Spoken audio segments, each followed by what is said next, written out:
Under the glow of trading screens, green bars climb like city lights after rain, and the hum of servers sounds like a runway clearing for takeoff. Not a frenzy, but a rotation. Not a rumor, but a repricing. The air has the voltage of a launch pad because the cost of money just moved, and Silicon is writing the next chapter. Here's the promise. By the end of this, you'll have a map to navigate a rate-cut rally powered by chips and AI, with 5 decisions you can act on before the window narrows. If that's the map you need, share this with one operator who needs it, and tell me in the comments which constraint hits you hardest. Before, the play was simple. When money was expensive and growth was rationed, defense meant cash flow and dividends while you waited for the fog to lift. Now, with a quarter-point cut setting the tone and fabrication alliances tightening, the market is running a barbell. Profitable platforms on one side, accelerated compute on the other, and everything slow or unscalable in the middle being repriced. Before, AI was a slide. Now it is a supply chain with lead times, power budgets, and customer contracts that either renew at higher value or churn when latency spikes. The old world rewarded caution because capital had gravity. The new world rewards precision because execution has leverage. 3 physics govern this moment, and they don't care about hype. First is capacity, the hard count of wafers, substrates, and the advanced packaging slots that turn blueprints into boards. Capacity sets timelines because you cannot ship what you cannot build. And when a line is booked, dollars wait in queue. The metric to watch is effective throughput, the units you can receive on time after yield and rework, not the press release number. Second is power. The megawatts you can actually feed into racks at the edge and in the cloud. Every incremental model run has a kilowatt price, and that price decides who scales and who stalls. Define it plainly as power available minus power committed, because only surplus converts to new revenue. Third is interconnection, the lanes between chips, racks, and regions that move tokens and gradients without turning performance into heat. Bandwidth measured at the 95th percentile is your truth because that is where users live, and that is where contracts are won or lost. Money, policy, and process act as amplifiers. Well-structured purchase agreements pull deliveries forward by giving suppliers forecast clarity. Sloppy ones push them back by forcing best effort allocations you cannot hedge. Vendor financing smooths the burn if it ties to usage and uptime, but it magnifies risk if it anchors to vanity capacity that sits idle. The cure is pay-for-performance terms with clawbacks on missed service levels. Permits and grid interconnects do not bend to excitement. They bend to paperwork quality, community consultation, and credible efficiency plans with measurable heat reuse and water balance. Procurement that bundles parts with service-level obligations shortens volatility. Procurement that chases the lowest unit price without penalties imports volatility. You will pay for later in missed windows. In a market leaning bullish, amplifiers convert narrative into schedule. In a pullback, they convert schedule into survival. Your levers are specific. First, decide whether you anchor on throughput or on unit resilience. Chase peak performance per dollar and you compress time to value, but you expose yourself to downtime when supply hiccups, while chasing resilience pays an upfront premium to avoid later churn. The failure mode of the first is outage.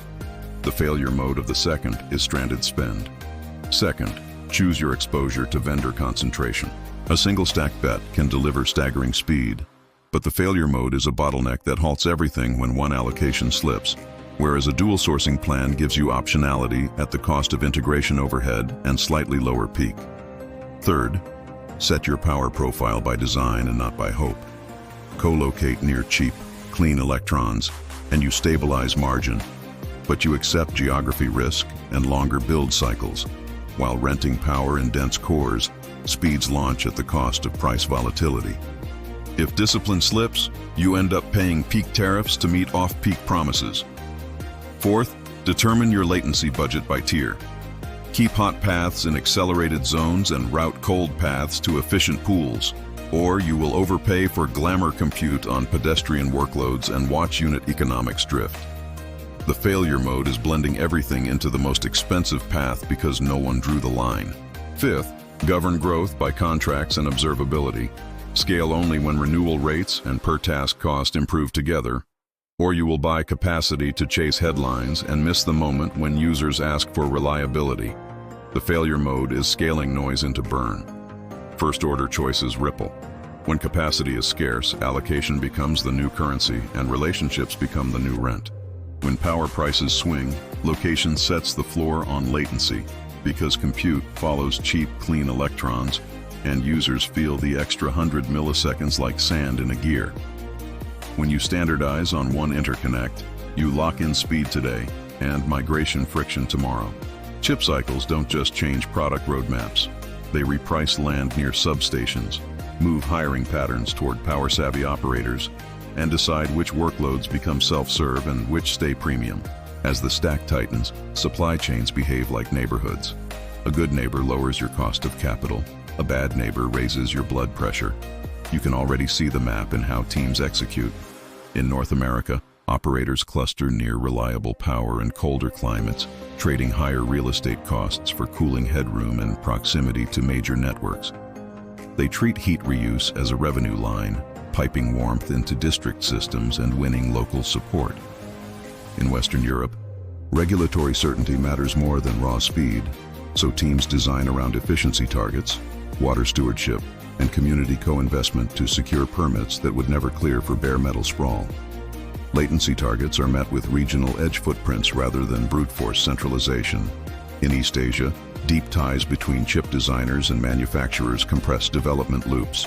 Prototypes move from mask to board in weeks, not quarters, because the fab is not a vendor, it is a partner. This shortens feedback cycles and makes iteration a competitive weapon. Across emerging markets, new capacity blooms near renewable basins where surplus power wants a buyer.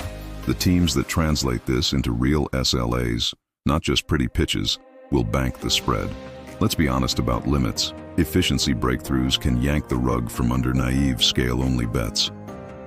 If architectures learn to do the same work with half the memory and half the power, yesterday's essential capacity becomes tomorrow's stranded asset. And the write-down is cultural as much as financial.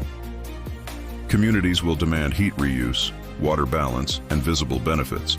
And the operators who treat those as checkboxes will face opposition that slows builds by quarters, not weeks. Trust is a schedule asset, not a slogan. Policy risk cuts both ways. Subsidies create crowding that lifts all boats until the pier collapses, while export controls can reroute demand in a way spreadsheets do not anticipate. Competition will answer your feature with a faster pipeline, and your marketing with a lower bill. The only durable edge is delivering the same outcome at lower cost and lower jitter. Here is the playbook you came for, delivered in sequence. Define what good means in the knobs you can actually turn. Utilization north of 80% on booked capacity after yield. Time to first inference under 200 milliseconds for your primary flow measured at the 95th percentile. And dollars per successful task that trend down each quarter. These are plain English metrics you can influence daily. Start with short context, quantized models, and retrieval to serve the easy 90% of use cases, and reserve large context. Full precision runs for the 10% that truly require it. Think of this as routing easy freight to light vans and saving the heavy rigs for loads that pay. Do the megawatt math early with 3 numeric questions before committing. How many kilowatt hours per 1,000 successful tasks at current mix? How many incremental megawatts are available at your chosen sites with signed interconnects? And how many months of backlog at your vendors before your next tranche ships? If any answer is unknown, you are not ready to scale. Choose architecture by basin and segment, not by slides. Put latency-sensitive experiences close to dense users, and batch or back-office work where electrons are cheapest. Build an edge-local remote portfolio so each path has a reason to exist. Treat schedulers and roadmaps like traders chasing clean, cheap windows. Run energy-heavy jobs when the grid is loose and the price is soft, and throttle when scarcity bites. Program this discipline so it survives the quarterly rush. Match supply and demand by hour where applicable. Pre-compute when users sleep. Cache when networks are quiet. And expose service level options so customers self-select cost versus speed. Co-invest in shared infrastructure where it buys you durable license to operate.